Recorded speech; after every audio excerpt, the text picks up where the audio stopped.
والصلاة والسلام على أشرف الأنبياء والمرسلين سيدنا وحبيبنا ومعلمنا محمد صلى الله عليه وسلم وعلى آله وصحبه أجمعين أما بعد فالسلام عليكم ورحمة الله وبركاته.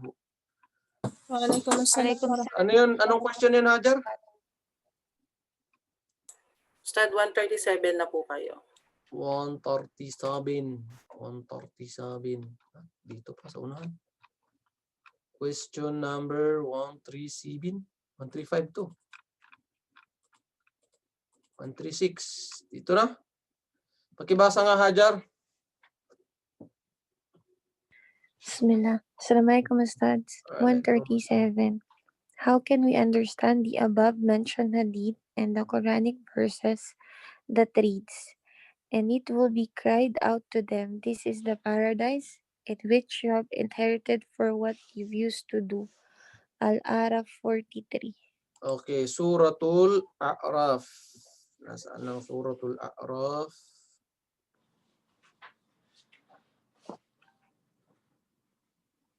Okay, so dito ang una, mal jama' bayna hadha al-hadith wa bayna qawlihi wa nudu, at sila ay tatawagin an tilkumul jannah, na andito o na para sa inyo ang paraiso, uristumuha, ito ay i-inherit o ibibigay ito sa inyo, para ito sa inyo, bima kuntum ta'malun, dahil sa mga gawain nyo saan sa ibabaw ng mundo. Dahil sa good deed natin, nakuha natin ang ridha, ang kaluguran ng Allah, at ang kaluguran ng Allah ay maging dahilan upang tayo ay ipasok niya sa paraiso. Ano bang sabi dito? Okay, and then dito na, Hajar. There is no contradiction between the previous hadith and the Quranic verse, for the deeds mentioned in the verse are the cause behind entering the paradise, and what is negated in the hadith is that indeed deeds are turned into the price paid for it. Indeed, if a man lived the whole period of his life of the world fasting during the day, standing in prayer for Allah during the whole night, and avoiding all kinds of sins, the whole of his life would not be enough for meeting even 1/10 of the slightest blessing he is granted by Allah. How can it be then that the peace is suitable for paradise? Okay, so hindi daw, di ba sinabi natin, hindi maging dahilan ang mga gawain natin upang ipasok tayo ng Allah sa kanyang paraiso.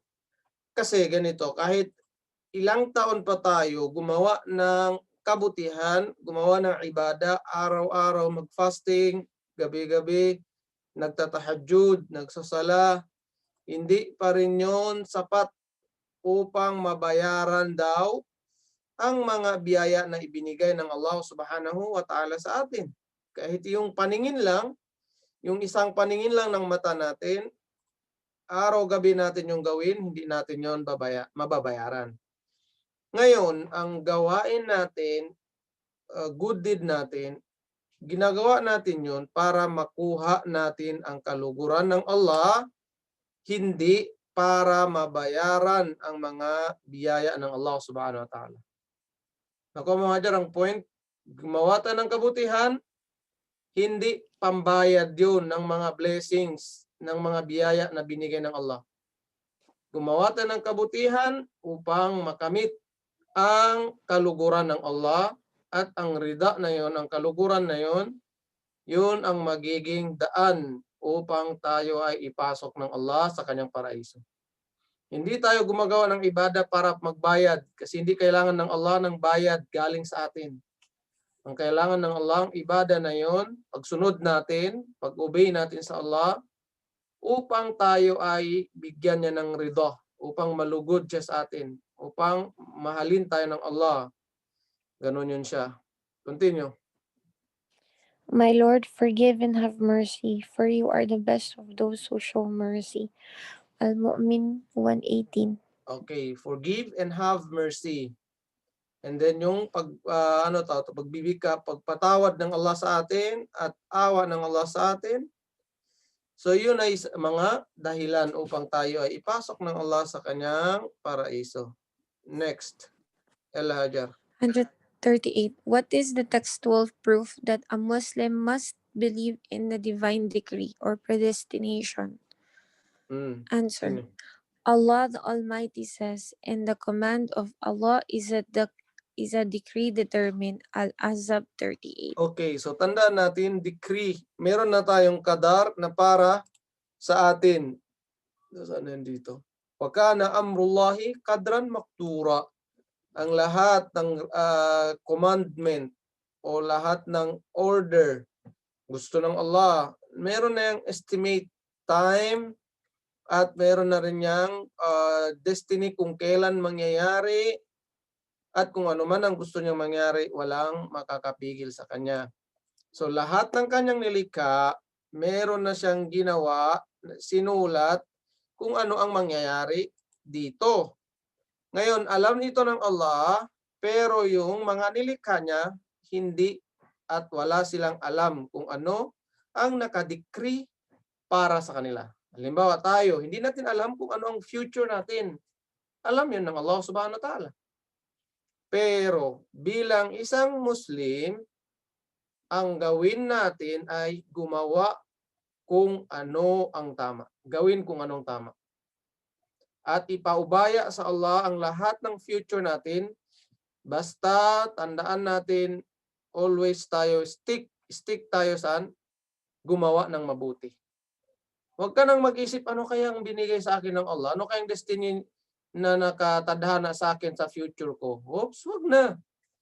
Huwag ka nang magsayang ng oras, mag-isip ng ganun. Kasi ang utos lang sa'yo ng Allah, gumawa ng mabuti, kunin mo ang rida niya, kunin mo ang kaluguran niya sa pamamaraan ng paggawa ng kabutihan. And then, bahala na si Allah sa future mo. Idua mo na lang kung meron kang nagawang kabutihan na sana tanggapin ng Allah at kung meron kang nagawang kasamaan, sana mapatawad ito sa iyo o patawarin ka sana ng Allah subhanahu wa ta'ala. Yun ang gawin natin. Kung nakaraan na, idua natin. Kung mabuti, ya Allah tanggapin mo. Kung masama, ya Allah patawarin mo ako sa nagawa kong kasalanan. Ngayon, ang role natin sa future, piliin natin bago tayo hahakbang gagawa kung ito ba ay alinsunod sa utos ng Allah, kalugod-lugod ba ito kay Allah o hindi. Kung kalugod-lugod, gawin natin. Kung hindi, iwasan natin. Ganun lang yun. Next. Allah the Almighty says that Allah might accomplish a matter already ordained in His knowledge. Al-Anfal 43 to 44. Okay, so ang sabi ng Allah sa next, liyaqdiyallahu amran kana maf'ula. Ang mangyayari na itadhana o ang mangyayari na mga bagay, amran, mga pangyayari, kana maf'ula. Ito ay talagang naisulat na ng Allah na ito ay mangyayari. So kung ano man ang nangyari sa atin, Hajar, ano man nangyari sa atin, nangyari na, past na, masama man yan o mabuti, ang iisipin natin, yun ay itinadhana sa atin ng Allah. So ang naitadhana sa iyo, Hajar, na maasawa mo si Muhaymin, yun ay nakatadhana. As long as nakaraan na, lahat yan tadhana. Saka mo lang kasi malalaman na itinadhana yun sa iyo ng Allah kapag lumipas na. Pero pag sa future, hindi mo yun alam. Nakuha mo kasi walang tao, walang kahit sino man na nilalang nakakaalam ng kanyang future. Ngayon, binigyan tayo ng pag-iisip upang magdikta kung ano ang gusto natin sa future natin. Diktahan ang future. Meron kang pag-iisip para mamili kung ano yung tama at mali. Meron kang pag-iisip para kung ano ang tama, yun ang gawin mo. Kung ano yung mali, yun ay iiwasan mo. Ngayon, pag natapos na yun, kung meron ng nakaraan na, sabihin mo, qaddarallahu ma sya'a fa'al. Ang lahat ng yon ay tinadhana ng Allah, dumaan na, tinadhana yon ng Allah, at lahat ng itinadhana na niya, yun ang mangyayari. So, ganon yun siya. Okay, nakuha yung concept dito, Hajar, ng tadhana. Inshallah po, Ustad. Bawal, Hajar, na sabihin mo sa future, sabi mo, alam mo, best friend Raida, alam mo ang future, ganito yon. Ang future na nasa isip ko, magiging milyonarya ako, best friend Raida. Kasi yun ang tinadhana sa akin ng Allah. Tama o mali? Hajar? Mali po, Ustad. Mali po, Ustad. Mali. Kasi walang nakakaalam ng future natin. Okay, so ganun siya.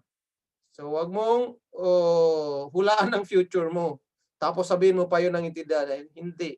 Malalaman mo lang na tadhana yun pag nangyari na. Continue.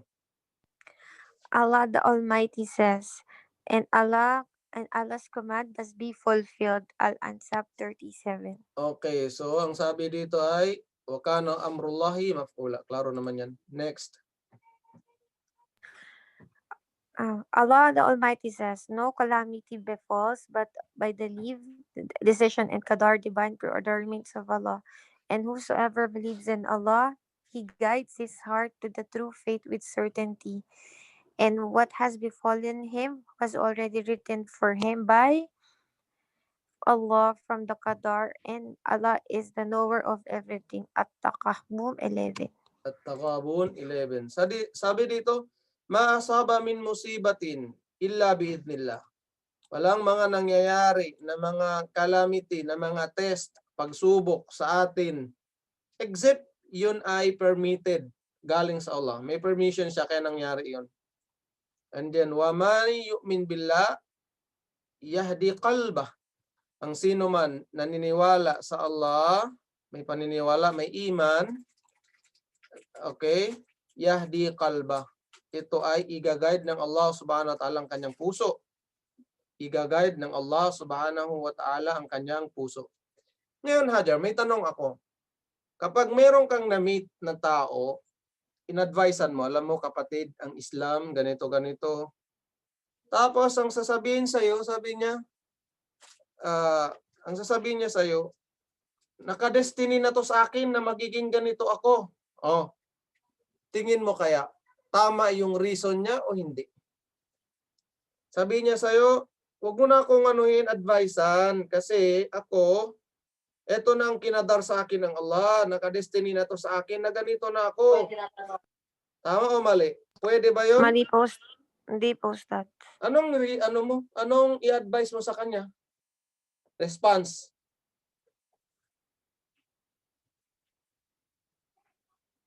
Anong i-response mo, Hajar? Halimbawa, sasabihan kita, Hajar, huwag mo na nga ako advice-advisean, Hajar. Kasi kung ano yung mga ginagawa ko na to, tinadhana to sa akin ng Allah. Oh. Ustad, sabihan ko po na yung qadar po sa Allah subhanahu wa ta'ala, pero kailangan pa rin po na may actions from our part po. So, dapat po gawin pa rin po namin yung best namin, hindi yung intayin mo lang na dumating sa'yo. Dapat may effort ka rin from your part. Okay, may effort from your part. Okay, halimbawa naman, hindi. Tatapos sabihin niya, kasi di ba, kung ang tadhana sa akin, impyerno ako, kung paraiso. Kaya ako naging ganito kasi tadhana ng Allah, impyerno na ako. Ano mo? Ustad, pagdating sa hellfire, yung grace po ng Allah ay bountiful. So, and every time po, hindi niya po dinesign yung hell para mapunta yung mga ginawa niya dun. It's only mere punishment. So, nasa amin po kung mapupunta kami sa hellfire or mapupunta kami sa Jannah. So, hindi po yun yung destiny decision po namin yun, and yun lang po yung end result. But still, nasa Allah po rin po yung grace kung at the end of the day. Okay. Melanie, anong tingin mo? Sasabihin ko sa'yo na taka-impyerno na kasi ako kasi yung natinadhana sa akin ng Allah, huwag mo na akong advisean. Opo, Ustad, sa tingin ko po, pwede ko pong i-advise sa kanya na paano po niya nasasabi na doon na po siya mapupunta kung kumbaga hindi pa naman po kasi nangyayari. Kumbaga, ang tawag dito? Kumbaga kung ano po yung nangyari ngayon sa kanya, kung nangyari na po sa kanya yun, siguro po yun yung kadar. Pero kung hindi pa nangyayari sa kanya, hindi pa po yun natatawag na kadar ng Allah. Yun po yung pagkakaintindi ko, Ustad. Okay, tama ka. So, ang kadar, malalaman mo lang na kadar sa'yo ng Allah kapag tapos na. Ngayon, kapag hindi pa tapos, hindi mo pa yon masasabi na kadar mo. Pag future, sabihin mo, meron kang karapatan mamili, gawin ang tama at mali. Di ba may kasabihan, wag mo sabi niya, wag mong itama ang gawaing kamalian ng ng gawaing mali. Ano tawag dito? Parang wag mong i-solve, wag mong i-justify o wag mong i-solve ang mga maling gawain. Ang pang-solve mo sa kanya ay mali din. 'Di ba? May ganun 'yun. At saka sinabi rin sa atin ng Allah, "Inna Allah la yughayyiru ma biqaumin hatta yughayyiru ma bi anfusihim." Ang Allah hindi niya i-change ang isang tao kapag ang tao na yan ay hindi nag-change, nagkusa na i-change ang kanyang sarili. So ang pagbabago sa ating sarili, baguhin muna natin ang sarili natin, saka tayo bigyan ng hidayah ng Allah, babaguhin niya tayo. Ngayon, pag nag-aantay ka lang sa bahay, tulog, kain, hantay ka ng, sabi mo, kailan kaya darating ang hidayah ng Allah? So para ka rin nagninegosyo na hindi ka gumagawa naman. Paano ka magiging milyonaryo?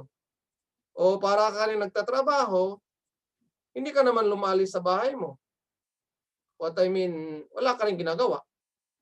So ganun ang ano niya. Kung gusto mo makamit, kung ano man ang pinapangarap mo, limbawa, kamit mo, gusto mo makapasok ng paraiso, gawin mo ang mga paraan, mga means,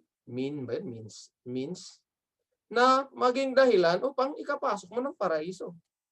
Ngayon, kung yung mga kasalanan natin, nakaraang kasalanan, ang gawin natin ay hingi natin yun ng kapatawaran sa Allah subhanahu wa ta'ala. So, ganun lang yun. Okay, next. Hajar. Allah. And Allah Almighty says, "And what you have suffered of disaster on the day of the battle of Uhud, when the two armies met, was leave by the Allah." Al-Imran 166. Okay, so dito alladhina idha asaba musibatun qalu inna lillahi wa inna ilaihi raji'un. Yung mga sila kapag nabigyan ng pagsubok, ano-ano mang klaseng pagsubok yan, qalu ang sasabihin nila inna lillahi wa inna ilaihi raji'un. Bakit? Saan yan dito? Bakit iba yung nasa English? Wala man to. Sa pasusunod pa po sa atin, Allah the Almighty says, who then afflicted with calamity says, truly to Allah we belong, and truly to Him we shall return. And they are those on whom are the salawat, who are blessed and will be forgiven from their Lord, and they are those who receive His mercy, and it is they who are guided ones. Al-Baqarah 156 to Okay, 157. continue. So lahat ng yan ay mga dalil na predestination. Predestiny. Tama nga, predestination o decree. Yala. It was mentioned earlier in the hadith of Jibril, and you affirm your faith in the divine decree about the good and evil. Ayun, Bukhari and yun sa Muslim. tarbiya nyo, subject na tarbiya, yung pumunta si Jibril na nagpanggap siya na tao, tapos tinanong niya ang Propeta Muhammad sallallahu alaihi wasallam, akhbirni anil Islam. Ano yung mga Kuya Muhammad? Kwentuhan mo ako tungkol sa Islam. Tapos sinabi ng Propeta Muhammad sallallahu alaihi wasallam, al-Islamu an tashhada an la ilaha illallah wa anna Muhammadan Rasulullah wa tuqima as-salah wa ita'iz zakah wa tu'ti az-zakah wa tasuma Ramadan wa tahujja al-bait in istata'ta ilay sabila. Sabi ng sabi ng taong yon, sadakta, tama ka. Tapos sabi ni Umar ibn Khattab, nagtataka kami, sabi niya, nagtatanong siya, pero bakit niya sinasabing, oo, tama ka? And then nagtanong na naman ang taong ito, anong sabi niya? Fa'akhbirni anil iman. Sabihin mo nga ako, kwentuhan mo ako about ng iman. Anong sabi ng Propeta Muhammad sallallahu alaihi wasallam? An tu'mina billahi wa malaikatihi wa kutubihi wa rusulihi wal yawmil akhir wa tu'mina bil qadari khairihi wa syarrihi. At yung maniwala ka, ito na sa divine decree, sa qadar, sa predestination o predestiny, and then mabuti man yan o masama na nangyari sa iyo, lahat ng yun ay tadhana na naisulat na sa iyo ng Allah subhanahu wa ta'ala. Continue, Hajar. Dito na.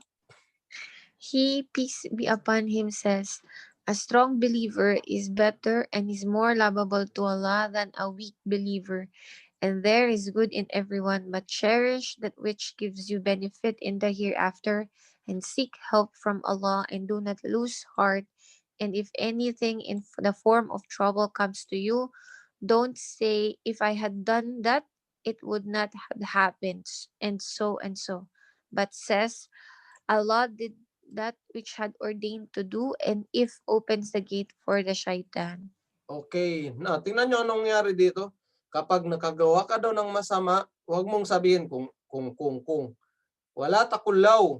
Fa inna syaitan, yun ang sinasabi dito. Huwag kang magsabi kung hindi ko yung ginawa, sana ganito. Kung ginawa ko yan, sana kung. Kasi tapos na yun. Kung tapos na, tulad ng sinabi ko, kadar yun. Ngayon, anong gawin mo kung nakagawa ka ng kasamaan? Huwag ka nang kung nagawa ko to, sana hindi na nagkanon. Parang ianuin mo yung sarili mo. Kung bagkos ang dapat mong gawin, magtauba, humingi ng kapatawaran sa Allah subhanahu wa ta'ala. Kasi kahit manisi ka pa, sisihin mong ibang tao o sisihin mong sarili mo, tapos na rin. Ngayon, ang gawin mo na lang ay, inshallah sa future, hindi ko na gagawin yun. At inshallah, yun ay kinadar yun sa akin ng Allah, o Allah, sana patawarin mo ako.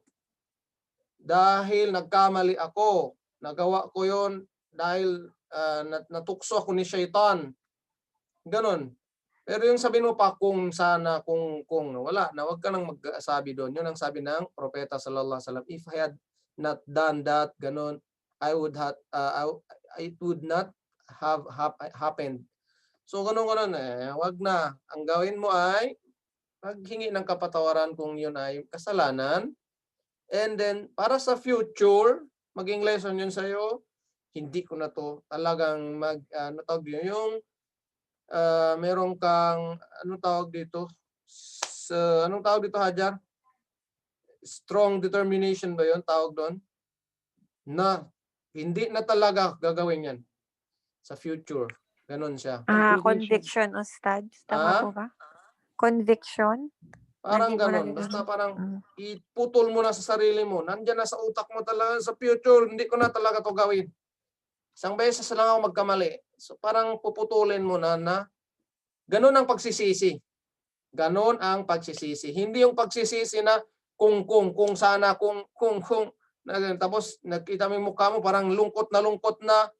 Hindi ganon. Ang pagsisisi na sinasabi, yung meron kang strong will, meron kang talagang lalabanan mo siya sa future na hindi mo na yung gagawin ulit. Ganon ang pagsisisi na sinasabi sa Islam. Nakuha yung pagsisisi dito. Hindi yung pagsisisi na sisisihin mong sarili mo, bakit? Tapos na yun. Ang pagsisisi na sinasabi na, sa future, hindi ko na to gagawin. Ganito ng step. Ganun na siya. Nakaplano na. Okay, next. Hajar. Taus, may Allah be pleased with him, reported, I found some companions of Allah's Messenger, peace be upon him, saying, everything is by measure. And he added, I heard Abdullah ibn Umar saying, there is a measure for everything, even for incapacity and capability. Okay, kahit kaya mo yan. Kaya minsan may mga tao talagang halos masira ng utak sa kakaaral para lang makapasa sa board exam. Pero hindi nakapasa. Alam natin matalino yun, yung mga grade, mashallah, 99, 98, 99. Ganun lang lagi. Nag-board exam o nag-entrance exam sa mga college na paralan, sa mga university. Hindi nakapasa. Ano magagawa mo dun? Allah pa rin ang masusunod pa rin ang naka-decree sa'yo, ang naitadhana sa'yo. May mga ganong senaryo. Meron yan parang yung kasal na lang ang kulang. Pero hindi pa rin niya naging asawa dahil iba ang nakalagay, iba ang nakatadhana para sa kanya. So may mga ganong senaryo. Di ba may mga pangyayari ganon, Hajar? Yes po, Ustads. Kasi hindi yung nakatadhana sa kanya. So kailangan niya yung tanggapin. Okay, next. Yala, Raida. Si Camille lang yung lalaki nyo dito. Ha? Yala. What are the different ranks of having firm faith in divine decree? As answer, affirming faith in the divine decree has 4 ranks. First Okay. rank, having firm faith in Allah's knowledge that covers everything, not even the weight of an atom or a small ant, or less than or greater in the heavens or the earth. Escape his knowledge. He knew all about his creatures before creating them. Their sustenance, appointed terms, saving, deeds, moves, secrets, and public conference. The residents of hell from among them, and also the residents of the paradise. Okay, dito sa first, tandaan nyo, di ba? Ang pangalan ng Allah, Al-Alim. Ang ibig sabihin ng Al-Alim, pangalan niya ng Allah, siya ang pinakamaalam. Lahat alam ng Allah. Lahat, walang nakakatakas sa kaalaman niya. Kahit pinaka-simple things, yung pinakamaliit na bagay, and then, alam yun ng Allah. Walang sikreto na hindi niya alam. Kaya, kung may sikreto tayo, huwag kang matuwa, huwag kang maging masaya. Yes, walang nakakaalam sa ginawa ko. Hindi. Alam na alam yon ng Allahu subhanahu wa ta'ala. So, yun ang first. Kung ano man ang itinadhana ng Allah, yun ay dahil ang Allah ay pinakamaalam. Alam niya kung ano yung nakaraan, alam niya kung ano yung ngayon, alam niya kung ano ang hinaharap. Alam niya rin kung sino ang mga mapupunta ng impyerno at sino ang mapupunta sa paraiso.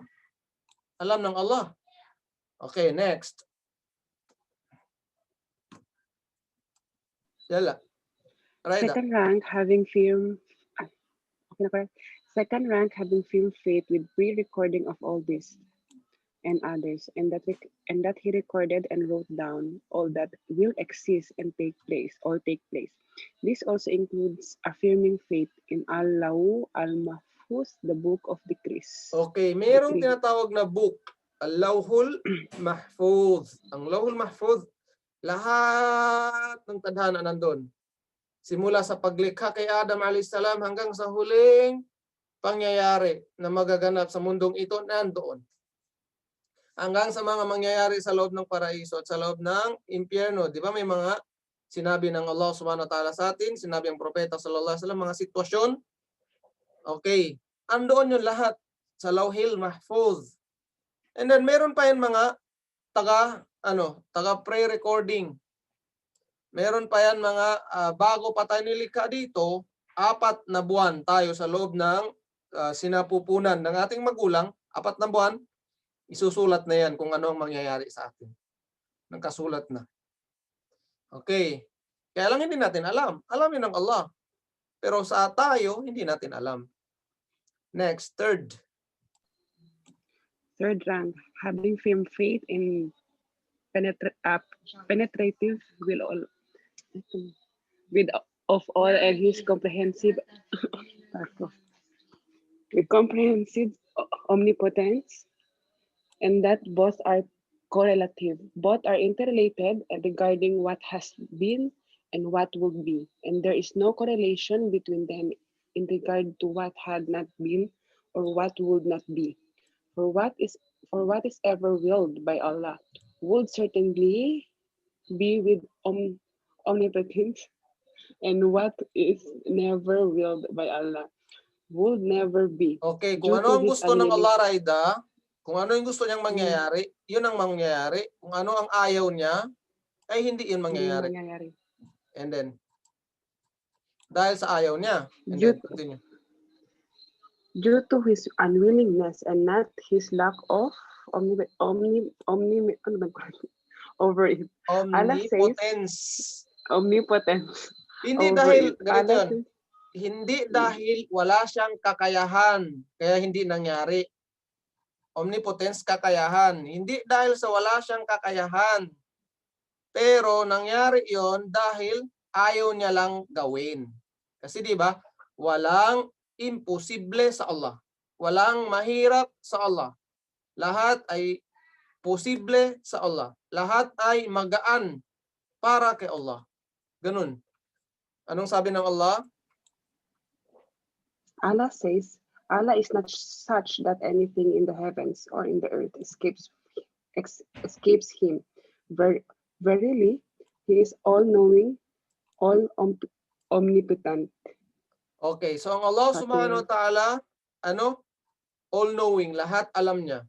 At ang lahat ay posible sa Allah subhanahu wa ta'ala. Lahat kaya niya. Lahat kaya niya. Tayo, ang dami nating hindi, ang dami nating kakulangan. So yun ang having firm faith na ang Allah subhanahu wa ta'ala sa will of Allah. Kagustuhan ng Allah subhanahu wa ta'ala at kakayahan ng Allah subhanahu wa ta'ala. Al-Qadir. Di ba isa sa pangalan niya? Al-Qadir. Kaya mayroong mga pangalan ng tao, Abdul Qadir. Alipin ng Panginoon na may makapangyarihan o may sobrang kakayahan. Okay. And then number 4. Fourth rank, having firm faith in Allah, the Almighty, the Creator of everything, and that not even the weight of an atom or small ant or less than that or greater in the heavens or in the earth, but is created by Him. Glory is His, and neither creator of the Lord but He. Okay, so ito yung pang-last na paniniwala, iman na ang Allah subhanahu wa ta'ala siyang lumikha sa lahat. So kung kaya niya likhain ang lahat, kaya niya rin gawan ng mga bagay-bagay kung ano ang gusto at naayon sa kanya. Okay.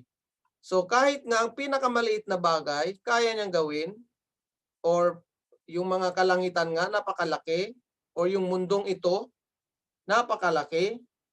So yun pa kaya yung mga gusto niyang gawin kung ano yung mangyayari sa atin ang hindi niya kaya. Kung ganun kalaking mga bagay, kaya niyang gawin, sa atin pa kaya, yung mga destinasyon pa kaya natin ang hindi niya kayang gawin. Yan ang pang-apat. Kailangan yung paniniwala natin na siya ang lumikha ng lahat. Yung pangatlo, paniniwala ng Allah may kakayahan at kung ano ang gusto niya, yun ang masusunod, yun ang mangyayari. At meron siyang kakayahan, lahat. Di ba ang sabi niya, idha arada shay'an an yaqula lahu kun fayakun. Kung meron siyang gusto, sasabihin lang niya kun. Magiging ganun ka at mangyayari yun. Walang makakapigil sa kanya. And then number 2, yung meron kang paniniwala na lahat may pre-recording. Bago pa man ang lahat, bago nasa sinapupunan pa lang tayo, meron na yan naka-record.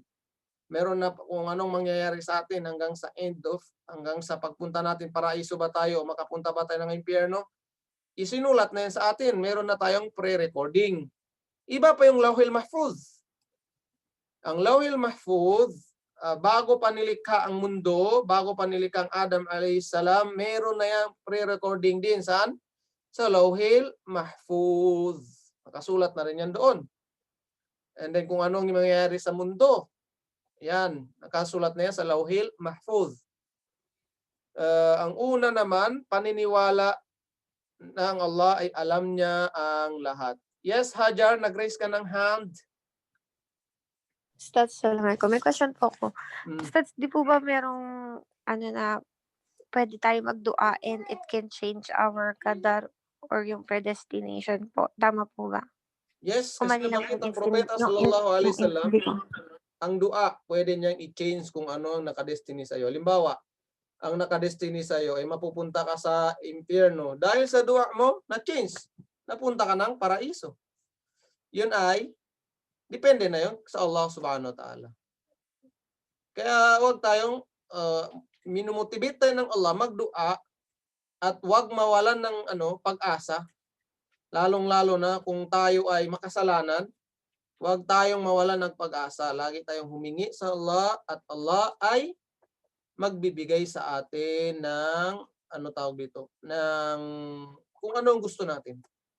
As long as sincere, ginawa mo naman ang lahat ng paraan, umiwas ka sa mga masasamang gawain, sinusunod mo naman ang Allah, ang Allah ay, anong tawag kay Allah? Ang Allah ay mapagbigay. Ang Allah ay tatanggapin niya ang mga hiling ng kanyang alipin. So, malaking chance. Nakuha mo yun, Hajar? Tama yun. Isa sa mga nakapag-change ng destiny ng tao kapag siya ay nagdudua. Kaya lagi natin idua, O Allah, ano tawag dito? O kung may masama man na nakatadhana para sa akin, palitan mo ito ng mabuti. Ganon siya. Kung may masama man na nakatadhana sa future para sa akin, palitan mo ito ng ikakabuti. Di ba yung mga dua natin, Ya Allah, ipasok mo ako ng paraiso? Di ba dua yun? So pwede, kung nakasulat sa'yo ng taga-impyerno ka, dahil sa dua mo na ipasok ka ng paraiso, di pasok ko na Allah ng paraiso. Nakuha yun? Hajar? Jazakallah po. Jazakallah. Tapos sabi mo, nagdua ka, Ya Allah, pahabain mo pa yung edad ko, paabutin mo ako ng 63, tulad ng edad ng Propeta Muhammad sallallahu alaihi wasallam, as long as ikakabuti ito sa akin. Eh yung nakadestiny sa'yo, nasa 40 lang.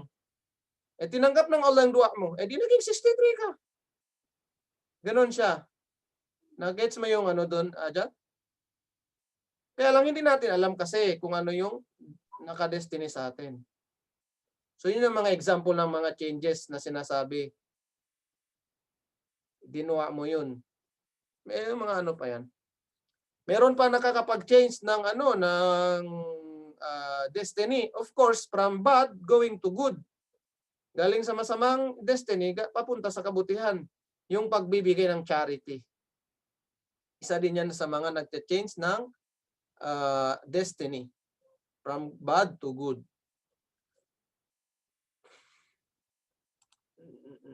Saan natapos natin? Kamaratib, natapos na natin to. Dito na, Madalil al-Murattaba. Ilan pa ba? Mahaba pa to. 2 weeks na lang ang klase. Okay, next. Continue si Tarhata naman. Tarhata. Assalamualaikum. Waalaikumsalam. What is the textual proof that faith in Allah's comprehensive knowledge is the one of the ranks of faith in His divine decree? Answer. Allah, the Almighty says, He is Allah beside whom la ilaha illallah. None has the right to be worshipped but He, the all-knower of the unseen and the seen. Al-Hasr. Okay, what is the textual proof that faith in Allah, comprehensive knowledge? Ito naman, tungkol sa kaalaman ng Allah. Ang Allah ang pinaka at siya lang ang nag-iisang na nakakaalam ng lahat sa future, sa nakaraan, at kung ano mang inaharap. At sa bawat sitwasyon, alam niya. Kaya wala tayong maitatago sa Kanya. Sa lahat ng Kanyang nilikha, alam niya. May 1 minute pa naman. Kahit yung nasa isip natin, nasa puso, alam yan ng Allah subhanahu wa ta'ala. Walang nakakatakas sa kanyang kaalaman. Okay, continue. Dito Allah na. the Almighty says, and that Allah surrounds all things in His knowledge. Al-Talaq, At-Talaq 12. Okay, Surah At-Talaq. Allah surrounds all things in His knowledge. Lahat yan, alam niya. Next. Allah the Almighty says, the all-knower of the unseen, it will come to you. Not even the way of an atom or a small ant or less than that or greater escapes His knowledge in the heavens or in the earth. Okay. Saba 3. Okay, sa Surah Saba, tingnan mo, ang Allah all-knower of the unseen. Kung alam niya ang mga bagay na hindi nakikita, paano na kaya yung mga bagay na nakikita? Kung hindi nakikita, alam niya, paano na yung mga bagay na hindi natin nakikita? Na mga bagay nakikita. Ulitin ko, kung alam niya ang mga bagay na hindi nakikita, paano na kaya yung mga bagay na nakikita? So ganun ang kaalaman ng Allah subhanahu wa ta'ala. Next. Allah the Almighty says, and with him are the keys of the ghaib, all that is hidden. None knows them but he, and he knows whatever there is in the land and in the sea. Not a leaf falls, but he knows it. There is not a grain in the darkness of the earth, nor anything fresh or dry, that is written in a clear record. Al-An'am 59. Okay, tingnan mo dito, lahat ng nakatago alam ng Allah. Paano na kaya yung hindi nakatago? Kung ang nakatago alam niya, paano na hindi nakatago? Yun na lang ang isipin natin. At walang nakakaalam noon except siya lang. He knows whatever there is. Alam niya kung ano yung nasa lupa. Alam niya rin kung anong nasa dagat. At ang mga dahon, ang bawat patak ng dahon, ang bawat hulog ng dahon, o ilan dahon man meron dito sa mundo, alam niya rin yun. And then there is not grain. Lahat ng seed, yung maliliit na buto, lahat yan in the darkness of the earth. Yung buto na yon nasaan? Nasa madilim. Pinakamadilim. Kahit lagyan mo pa ng kulay na itim, maliit na grain. Tapos nasa madilim. Alam pa rin yun ng Allah subhanahu wa ta'ala. Lahat ng fresh, basa, or lahat ng tuyo, hindi basa. Alam din yun ng Allah subhanahu wa ta'ala at lahat ito ay recorded. Next. Allah the Almighty says, Allah knows best with whom to place his message. Al-An'am 124. Okay, so alam niya yun lahat. Next. Tapusin lang natin to dito. Allah the Almighty says, truly your Lord knows best who has gone astray from his path, and he is the best aware of those who are guided. Okay, so dito pa rin yung knows. Alam niya kung sino ang ililigaw ng landas. Alam niya kung sino ang mga nasa tamang landas o sino ang i-guide. Alam niya rin kung kanino niya ilalagay ang kanyang message, sino ang gawin niyang propeta, sino ang kanyang gawing sugo, sino ang magiging righteous man, sino ang magiging righteous woman, sino ang magiging blah blah blah blah. Alam niyo ng Allah. Next. Allah the Almighty says, does not Allah knows best those who are grateful? And Am 53. Okay, so ibig sabihin dito, alam niya yon kung sino ang grateful. Next. Allah the Almighty says, it's not Allah best aware of what is in the breast of the alamin, mankind and jinn. Al-Ankabut 10. Okay, alam ng Allah kung ano nasa puso natin. Puso. Alam ng Allah subhanahu wa ta'ala, puso ng tao o puso ng mga jinn. Next. Allah the Almighty says, and remember when your Lord said to the angels, verily I am going to place mankind generations after generations on earth. They said, will you please therein those who will make mischief therein and shed blood while we glorify you with praises and thanks and sanctify you?